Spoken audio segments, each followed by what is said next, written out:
Bonjour à tous et bienvenue aux 5 infos du Real Madrid. Ça faisait un petit moment que je m'étais pas montré déjà d'une. J'avais fait une vidéo aussi il y a 2 jours où je mettais un peu des photos et tout. Parce qu'en fait, je vous avoue, je voulais faire des vidéos sous un autre cadre, décor. Et voilà, à chaque fois on repousse, on se dit, bah attends, on va attendre un peu de peaufiner tout ça. Mais bon, voilà, j'en avais marre d'attendre. Ça me tenait à cœur de reprendre les vidéos. Voilà, au moins ça c'est dit.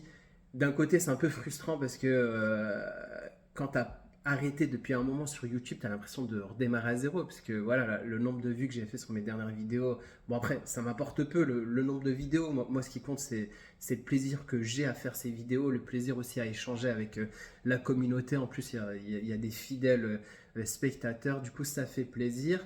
Et merci déjà à ceux qui ont regardé les dernières vidéos, qui ont liké, qui ont envoyé des commentaires. Ça fait super plaisir.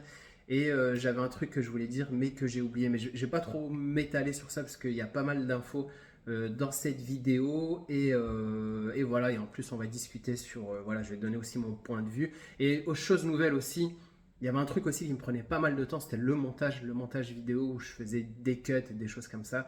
Je vais essayer de pas du tout en faire, voire très peu, vraiment, si je bafouille de fou. Mais voilà, bon, on commence sans tarder. N'oubliez pas aussi de liker pour les fidèles spectateurs abonnés. Donc, première info, ça m'a assez surpris, enfin, surpris, pas totalement, mais Chouameni serait sur la sellette des dirigeants du Real Madrid. En plus, c'est bizarre parce que je pensais ce matin, enfin, je pense Real Madrid, donc bon, il y en a qui pensent au boulot, il y en a qui pensent à d'autres choses. Donc moi, j'ai pensé un peu Real, voilà, je faisais un peu ma vaisselle et tout, voilà, je raconte un peu ma life. Et je pensais en fait à Kamavinga. En fait, je pensais à qui seraient un peu les futurs ballons d'or. Donc le fait aussi que Vini l'ait pas, il l'aura dans tous les cas. Mbappé l'aura aussi. Donc il y a des joueurs, tu sais, même si à l'époque on aurait pu dire que Neymar aurait pu l'avoir, mais Neymar un peu, il n'a pas eu de chance du fait qu'il y avait du Messi, du Cristiano Ronaldo et qu'à côté il n'a pas forcément fait les choses avec le Brésil. Sinon il aurait eu le ballon d'or pour moi et il le méritait. Donc là, je passais à Kamavinga, parce que je me disais, c'est vraiment un joueur énorme. Enfin, quand je le vois sur le terrain, c'est franchement, je kiffe le voir jouer. Là, il a vraiment de l'élégance et je me disais qu'il peut vraiment être un taulier au niveau du milieu de terrain. Il a à peine quoi, 20 ans et 20-21. Et vous imaginez la marge de progression qu'il peut avoir. De toute façon, le Real Madrid en soi, c'est une équipe de jeunes. On l'oublie, on leur tombe toujours un peu dessus, mais il ne faut pas oublier qu'ils ont entre 20 et 23 ans. C'est vraiment des jeunes joueurs qui sont, on va dire, en croissance, en développement, qui sont là pour aussi se développer et qui devront arriver à leur prime. Donc voilà, Mbappé, on peut le considérer un peu à son prime, puisqu'il a à peu près 25-26 ans. Donc là, voilà, c'est là qu'il doit prouver. Mbappé, enfin, il a déjà prouvé auparavant, mais là, il doit être au top. Les autres joueurs, les Rodrigo, etc., Valverde, ils ont encore de la marge de progression. Donc voilà, dans quelques années, on devrait avoir un Real énorme. Donc, bref, je m'éloigne un peu de l'info. Donc, Chouameni qui est sur la sellette. Faut pas oublier, Chouameni, il est arrivé il n'y a pas si longtemps que ça, en 2022. Il est arrivé juste après que Casimiro est parti, parce que Casimiro avait d'autres projets. Il sentait aussi que le Real voulait aussi faire un peu plus de place à Chouameni. Il est arrivé quand même pour 80 millions d'euros. Et voilà, c'était un peu le futur Casimiro, un peu dans cette place de sentinelle. Il a déjà prouvé à Monaco. À ce moment-là, il commençait à être appelé en équipe de France. Il commençait à prendre un statut. Voilà, maintenant c'est un taulier en équipe de France. Au Real Madrid, on n'en parle pas, voilà, on n'en parle pas de ses qualités, mais ses performances sont quand même jugées assez mitigées. Il a pas mal de critiques par rapport à la presse espagnole, et voilà, on se dit qu'il n'arrive pas trop à s'imposer au milieu de terrain. Surtout qu'en plus, cette année, ça devient un peu compliqué au milieu de terrain parce que là, avec la nouvelle compo, il n'y a plus que 3 places sur le milieu de terrain. C'est-à-dire que Carlo Ancelotti a envie de jouer en 4-3-3 en mettant Vini, Mbappé, Rodrigo, ce qui laisse 3 places. Et dans ces 3 places de milieu, pour moi, il y a 2 incontournables, c'est Jude Bellingham et Valverde. Donc là, il reste une seule place. Et on sait que la seule place, elle est un peu partagée entre Kamavinga et Chouamini. Il faut faire un choix au bout d'un moment. Donc, pour moi, Kamavinga, en plus, il est revenu de blessure. Il a pu montrer aussi qu'il était encore présent. Quoi. On n'a pas l'impression qu'il était revenu de blessure. Le premier match, il était impressionnant. Et Kamavinga, c'est vraiment un des rares joueurs un peu au milieu de terrain où, quand il est sur le banc, t'as trop envie qu'il rentre, quoi. Tu te dis, putain, vivement que Kamavinga rentre pour que les choses bougent un peu. Alors que c'est pas forcément le cas quand Tchouaméni est sur le banc. Tchouaméni, on sait qu'il va ramener un peu une stabilité. Tu vas le faire rentrer, c'est quand t'as gagné, en gros, entre guillemets, t'as gagné, tu veux garder un score. Kamavinga, tu peux le rentrer dans plusieurs situations. Tu peux le rentrer aussi pour garder un score, etc. Mais il a ce côté aussi offensif, cette vista, qui fait qu'il est très intéressant. Il est, je trouve, beaucoup plus complet qu'un Chouamini. Et voilà, après, c'est pas pareil, c'est pas les mêmes profils. Chouamini, il peut ramener au niveau offensif, au niveau des corners, il est bon de la tête, il a une belle frappe qu'a pas forcément Kamavinga. Voilà, c'est ils se complètent pour moi tous les deux parce qu'ils n'ont pas les mêmes profils de jeu. Mais là, à l'heure actuelle, Chouamini est sur la sellette. Carlo Ancelotti le soutient quand même puisqu'il le met souvent titulaire. Mais les dirigeants semblent se tourner davantage vers Eduardo Camavinga, qui a plutôt une polyvalence et un impact au sein de l'équipe. Voilà, je lis un peu les news que je vous partage. Et chose très étonnante aussi, c'est qu'à côté, le Real Madrid garde un œil sur Rodri. Rodri, le gagnant du Ballon d'Or. Son contrat s'expire en 2026. Et du coup, il y a certains échos comme quoi on ne ferme pas la porte à peut-être une arrivée de Rodri pour pourquoi pas laisser partir Tchouaméni. Je ne sais pas ce que vous en pensez, vous. Moi, privilégier Kamavinga à la place de Tchouaméni, je suis plutôt favorable. Après, faire partir Tchouaméni pour faire amener Rodri en plus avec tout ce qui s'est passé, par rapport au Ballon d'Or, pour moi, c'est une très mauvaise idée. Deuxième info, on va parler un peu du casse-tête du latéral droit. Donc, vous le savez, Dani Carvajal s'est blessé et bon, il n'a pas fait semblant. Enfin, il s'est bien blessé pour toute la saison et on a un manque de repères. Là, on le voit, Lucas Vazquez, ça peine. Et on n'a pas d'autre arrière droit. À savoir que Lucas Vazquez, c'est pas vraiment un arrière droit de métier. Il est beaucoup plus offensif. Il dépanne. Il dépanne dans ce poste-là. Heureusement qu'on l'a. On va pas cracher dessus. Mais voilà, faut trouver des renforts sur ce poste. Donc la direction se penche sur deux profils assez prometteurs.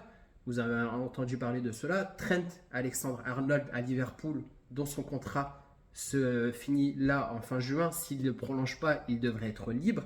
Et aussi Pedro Porro. On en avait déjà parlé auparavant du Real Madrid. Il y avait déjà des échos que le Real était intéressé par ce joueur. À l'époque, il était au Sporting, si je me rappelle bien. Il est en ce moment à Tottenham. En tout cas, c'est deux profils qui ressortent un peu selon les dirigeants du Real Madrid. Oh, je pensais que ça avait coupé. Du Real Madrid. Donc, le Real Madrid, il reste, on va dire, à l'affût de ces deux joueurs. Pourquoi pas pour les recruter. En tout cas, Trent Alexander-Arnold, s'il ne prolonge pas, le fait de l'avoir libre et de pouvoir aussi... Carvajal, il commence à être âgé. Il doit avoir peut-être 33 ans. Donc voilà, il faut penser au futur. Et il y a aussi une autre piste, c'est que Carlo Ancelotti pourrait peut-être piocher dans le centre de formation sur la Castilla. Mais on sait que Carlo, il est un peu voilà, prudent à ce niveau-là. Il n'est pas trop friand d'intégrer des joueurs.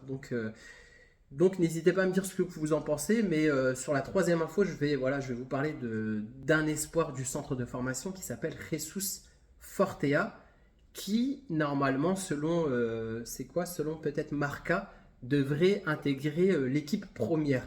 Donc Jesus Fortea, c'est un jeune latéral droit de 17 ans et qui, à prendre avec les pincettes, devrait intégrer l'équipe pro parce qu'on n'a plus le choix. On n'a plus le choix. Lucas Vazquez, s'il se blesse, on n'a plus d'arrière droit. Donc au bout d'un moment, on pourrait à la limite mettre, vous allez me dire, Ferland Mendy, il peut pas lier, mais au bout d'un moment, on va pas bricoler à chaque fois. On l'a déjà fait l'année dernière. Là, c'est bon. En plus, surtout avec le calendrier qu'on a, faut vraiment piocher si jamais il peut dépanner. Voilà, c'est 17 ans, il va pas forcément. Bon. À côté, je préfère un Lucas Vazquez qui a de l'expérience par rapport à ce jeune joueur, mais bon, on peut l'amener, lui faire jouer quelques minutes, voir s'il peut être intéressant. Comme Achraf Hakimi, que Zidane intégrait de temps en temps, il avait fait jouer en Ligue des Champions et tout, maintenant il est devenu incontournable sur ce poste d'arrière droit. Donc Jesus Fortea pourrait renforcer l'équipe au niveau du poste arrière droit. N'hésitez pas à me dire en commentaire ce que vous pensez. Est-ce que vous connaissiez déjà ce joueur? Et voilà, donc c'est toujours bien de voir aussi des nouvelles têtes, un peu comme on a pu le voir un peu l'année dernière avec des Nico Paz. Il y avait un autre joueur en défense qu'on a vu en début d'année là, qui s'est blessé. J'ai plus son nom en tête. Et voilà, tant qu'on peut ramener, développer un peu plus de genre de la Cassia, moi je dis oui. Quatrième info, bon, info un peu nostalgique, c'est l'anniversaire de Guti qui fête ses 47 ans. Voilà, ce milieu espagnol légendaire du Real Madrid qui a marqué l'histoire. Quand même, il a joué quand même 542 matchs, marqué 77 buts et il a remporté 15 trophées. Donc voilà, Guti, très grand joueur, technique, une vista énorme. On pense aussi à ses passes décisives. Voilà, quand on revoit un peu les vidéos un peu des années 2000, à l'époque où il avait joué, voilà, c'était vraiment un très grand joueur.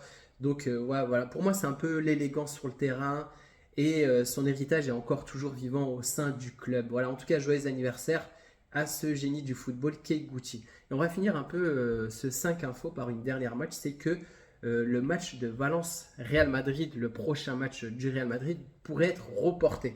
Pourquoi? Je vais vous en parler parce qu'en fait, il y a eu des terribles inondations dans la région de Valence.